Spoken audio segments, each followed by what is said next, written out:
विधानसभा में आज राज्यपाल आनंदीबेन पटेल ने अपने अभिभाषण में नई सरकार की अब तक की उपलब्धियों का किया उल्लेख।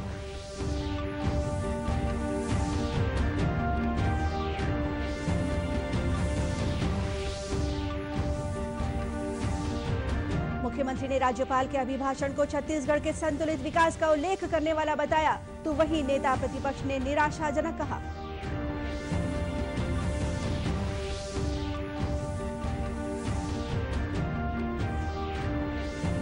किसानों की उपज को बेहतर बाजार और मूल्य दिलाने राज्य सरकार कृषि आधारित उद्योगों को देगी बढ़ावा।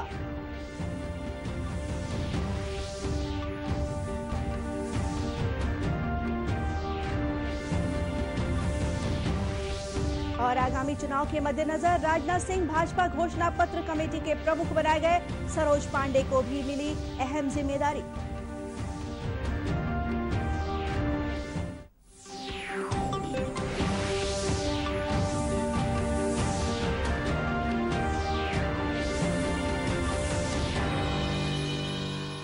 नमस्कार, आप देख रहे हैं दूरदर्शन समाचार। मैं हूं गोपा सान्याल। अब समाचार विस्तार से। छत्तीसगढ़ राज्य की पंचम विधानसभा के प्रथम सत्र का शुभारंभ राज्यपाल आनंदीबेन पटेल के अभिभाषण से हुआ। राज्यपाल ने सभी सदस्यों को नववर्ष की बधाई देते हुए कहा कि सभी को मिलकर छत्तीसगढ़ के प्रथम स्वप्नद्रष्टा डॉक्टर खूबचंद बघेल के सपने को पूरा करना है। उन्होंने अपने अभिभाषण में कहा कि कई सदस्य पहले भी इस सदन में रहे हैं और बहुत से सदस्य पहली बार निर्वाचित होकर पहुंचे हैं। इस प्रकार सदन में अनुभवी और नए सदस्यों का समागम हुआ है। सबको मिलकर जनादेश का सम्मान करते हुए जनभावनाओं और जन आकांक्षाओं के अनुरूप कार्य करना है। उन्होंने राज्य की नई सरकार की अब तक की उपलब्धियों का उल्लेख करते हुए कहा कि सरकार ने जनता से किए संकल्पों को पूर्ण करने के लिए पहले दिन से ही निर्णय लेने की शुरुआत कर दी है।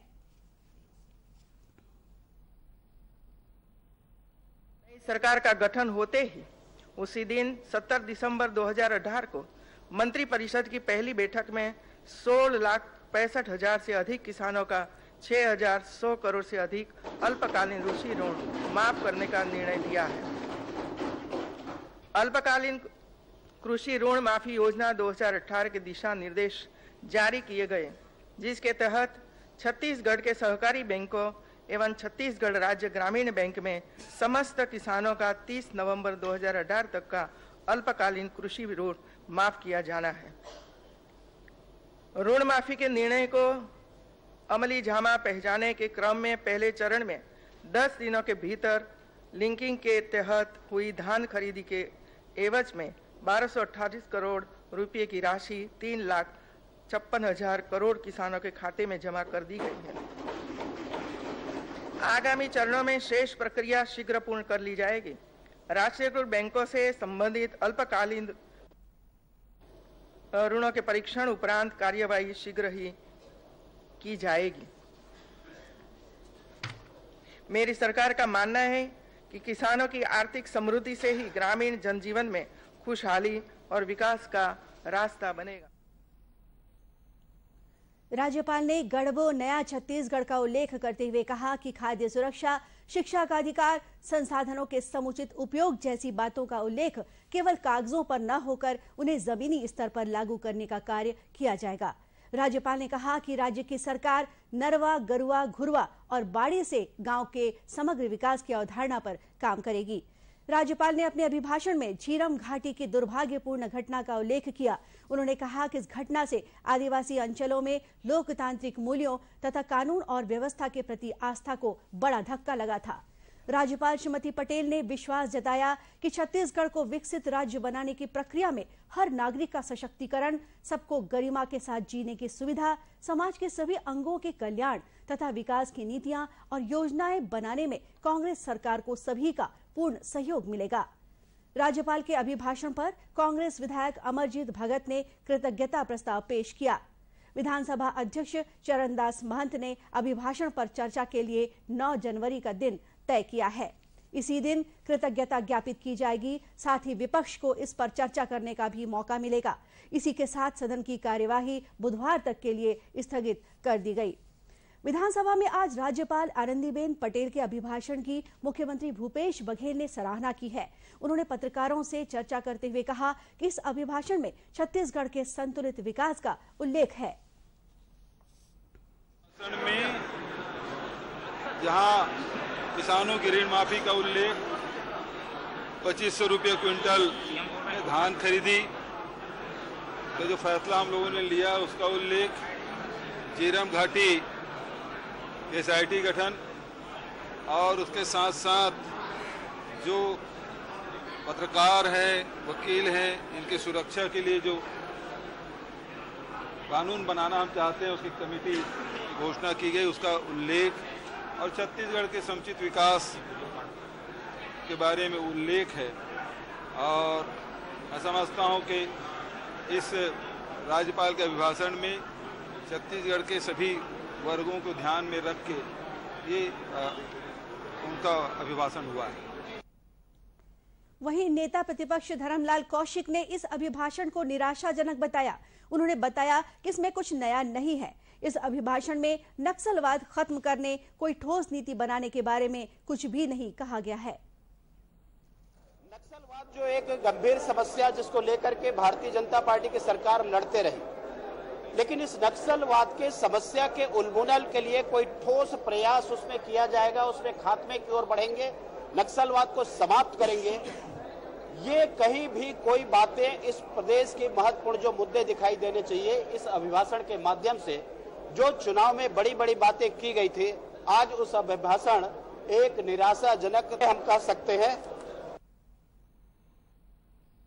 मुख्यमंत्री भूपेश बघेल ने कहा है कि राज्य सरकार कृषि आधारित उद्योगों को बढ़ावा देगी ताकि किसानों को उनकी उपज के लिए बेहतर बाजार और मूल्य प्राप्त हो सके और उनमें स्थानीय युवाओं को रोजगार के भी अधिक से अधिक अवसर मिल सके। उन्होंने कहा कि कृषि प्रधान बेमेतरा जिले में भी कृषि आधारित उद्योग लगाए जाएंगे। मुख्यमंत्री श्री बघेल बेमेतरा जिले के बेरला ब्लॉक के ग्राम रामपुर में आयोजित छत्तीसगढ़ मनवा कुर्मी क्षत्रिय समाज के 73वें वार्षिक अधिवेशन को संबोधित कर रहे थे। उन्होंने कहा कि प्रदेशवासियों के लिए जन घोषणा पत्र में जो वादे किए गए हैं उन्हें पूरा करने के लिए सरकार वचनबद्ध है। श्री बघेल ने प्रदेश को नशा मुक्त बनाने के लिए व्यापक जन भागीदारी की जरूरत पर भी बल दिया। श्री बघेल ने कहा कि बेमेतरा जिला एक प्रमुख कृषि उत्पादक जिला है, इस कारण यहाँ कृषि उपज पर आधारित उद्योगों की संभावना बनती है। मुख्यमंत्री ने कहा कि छत्तीसगढ़ के 4 चिन्हारी नरवा, गरुआ, घुरवा और बारी एला बचाना है संगवारी। इनके संरक्षण में आम नागरिकों की सहभागिता बहुत जरूरी है। उन्होंने किसानों से फसल के अवशेष खेत में न जलाने का आह्वान किया, इससे जमीन की उर्वरा शक्ति कम होती है। मुख्यमंत्री भूपेश बघेल ने कहा है कि छत्तीसगढ़ का उरांव आदिवासी समाज एक प्रगतिशील और शिक्षित समाज है। पहली बार इस समाज से 5 विधायक चुनकर छत्तीसगढ़ विधानसभा में पहुंचे हैं। श्री बघेल कल रायपुर के पुरखौती मुक्तांगन में उरांव आदिवासी समाज द्वारा आयोजित नवनिर्वाचित विधायकों के सम्मान समारोह को संबोधित कर रहे थे। उन्होंने कहा कि देश में पहली बार किसी आदिवासी समाज का बेटा राज्य के मुख्य सचिव के पद पर पहुंचा है। उन्होंने कहा कि छत्तीसगढ़ में संसाधनों की कोई कमी नहीं है, केवल इसे सुव्यवस्थित कर इनका लाभ समाज के अंतिम पंक्ति के लोगों तक पहुंचाना है, तभी छत्तीसगढ़ का सही मायने में विकास होगा। मुख्यमंत्री ने विकसित और समृद्ध नवा छत्तीसगढ़ गढ़ने में उरांव समाज से भी सहयोग का आह्वान किया। इस बीच छत्तीसगढ़ अनुसूचित जनजातीय शासकीय सेवक विकास संघ द्वारा रायपुर में आदिवासी समाज के विधायकों का सम्मान समारोह आयोजित किया गया, जिसमें मुख्यमंत्री भूपेश बघेल भी शामिल हुए। कार्यक्रम को संबोधित करते हुए मुख्यमंत्री ने प्रदेश के अधिकारियों और कर्मचारियों के लिए बेहतर कार्य संस्कृति पर बल दिया। उन्होंने कहा कि 13 दिसंबर 2005 के पहले वन भूमि पर काबिज लोगों को उनका वाजिब हक दिलाया जाएगा। मुख्यमंत्री ने बताया कि वन अधिकार कानून के सही क्रियान्वयन के लिए इससे जुड़े अधिकारियों को कार्यशाला आयोजित करने के निर्देश दिए गए हैं। उन्होंने कहा कि आदिवासी कल्याण के लिए बस्तर और सरगुजा विकास प्राधिकरण में अध्यक्ष और उपाध्यक्ष आदिवासी समाज से होंगे। प्राधिकरण के अध्यक्ष को कैबिनेट मंत्री का दर्जा दिया जाएगा। मुख्यमंत्री ने जनजातीय सलाहकार परिषद को भी सशक्त बनाने की बात कही। भारतीय जनता पार्टी ने आगामी आम चुनावों का अपना घोषणा पत्र तैयार करने के लिए एक समिति का गठन किया है। पार्टी के वरिष्ठ नेता और केंद्रीय मंत्री राजनाथ सिंह 20 सदस्यों वाली इस समिति के अध्यक्ष होंगे। केंद्रीय मंत्री अरुण जेटली, निर्मला सीतारमण, रविशंकर प्रसाद, पीयूष गोयल और मुख्तार अब्बास नकवी तथा मध्य प्रदेश के पूर्व मुख्यमंत्री शिवराज सिंह को भी इस समिति में शामिल किया गया है। वहीं भाजपा केंद्रीय नेतृत्व ने राज्यसभा सांसद सरोज पांडे को भी अहम जिम्मेदारी दी है। उन्हें लाभार्थी संपर्क समूह का प्रमुख बनाया गया है। वहीं वित्त मंत्री अरुण जेटली प्रचार समिति के अध्यक्ष होंगे। सूचना प्रौद्योगिकी और संचार मंत्री रविशंकर प्रसाद को मीडिया समिति का प्रभारी बनाया गया है। वहीं वरिष्ठ नेता नितिन गडकरी सामाजिक और स्वयंसेवी संगठनों से संपर्क करने वाली समिति के अध्यक्ष होंगे।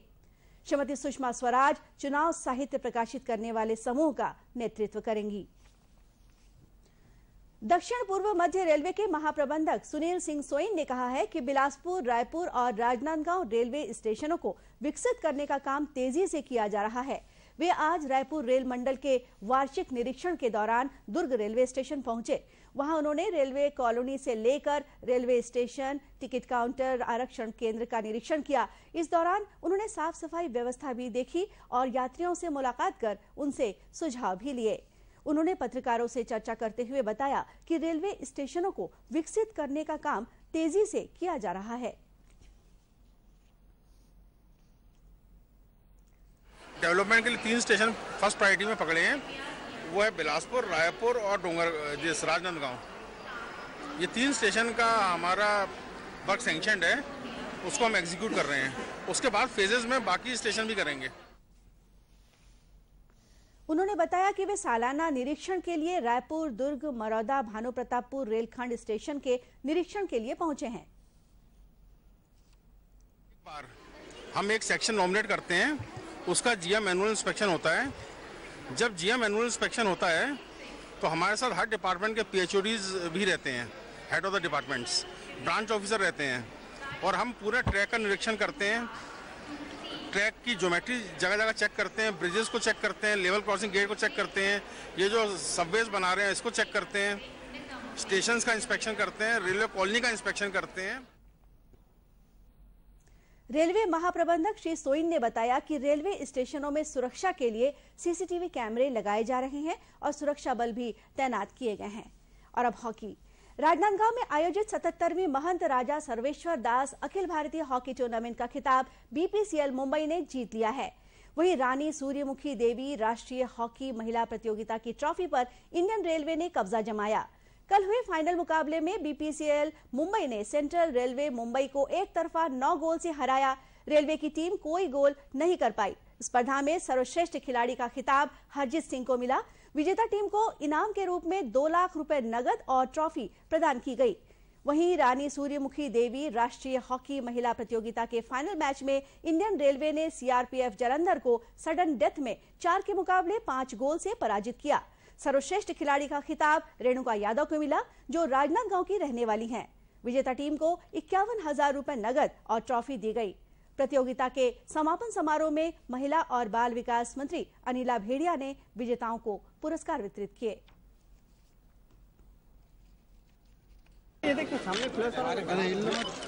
और इस मैच में रेलवे मुंबई को गया। इस मौके पर मंत्री अनिला भेड़िया ने कहा कि राजनांदगांव में हॉकी की एक समृद्ध परंपरा रही है। अखिल भारतीय स्पर्धा के आयोजन से यह परंपरा और समृद्ध हो रही है। और अब क्रिकेट। भारत ने ऑस्ट्रेलिया में पहली बार टेस्ट श्रृंखला जीतकर इतिहास रचा है। भारत की 71 साल में यह ऑस्ट्रेलिया की जमीन पर पहली टेस्ट सीरीज जीत है। सिडनी में चौथे और अंतिम क्रिकेट टेस्ट मैच ड्रॉ घोषित कर दिया गया और भारत ने मौजूदा श्रृंखला 2-1 से जीत ली। चेतेश्वर पुजारा को मैन ऑफ द मैच और मैन ऑफ द सीरीज घोषित किया गया। सिडनी टेस्ट में आज 5वें दिन का खेल बारिश के कारण शुरू नहीं हो सका था। कल खेल समाप्त होने तक ऑस्ट्रेलिया ने अपनी दूसरी पारी में बिना किसी नुकसान के 6 रन बनाए थे। ऑस्ट्रेलिया की पहली पारी 300 रन पर सिमट गई थी और उसे फॉलो ऑन करना पड़ा था। भारत ने अपनी पहली पारी 7 विकेट पर 622 रन पर घोषित की थी। और इसी के साथ ये समाचार बुलेटिन यहीं समाप्त हुआ। नमस्कार।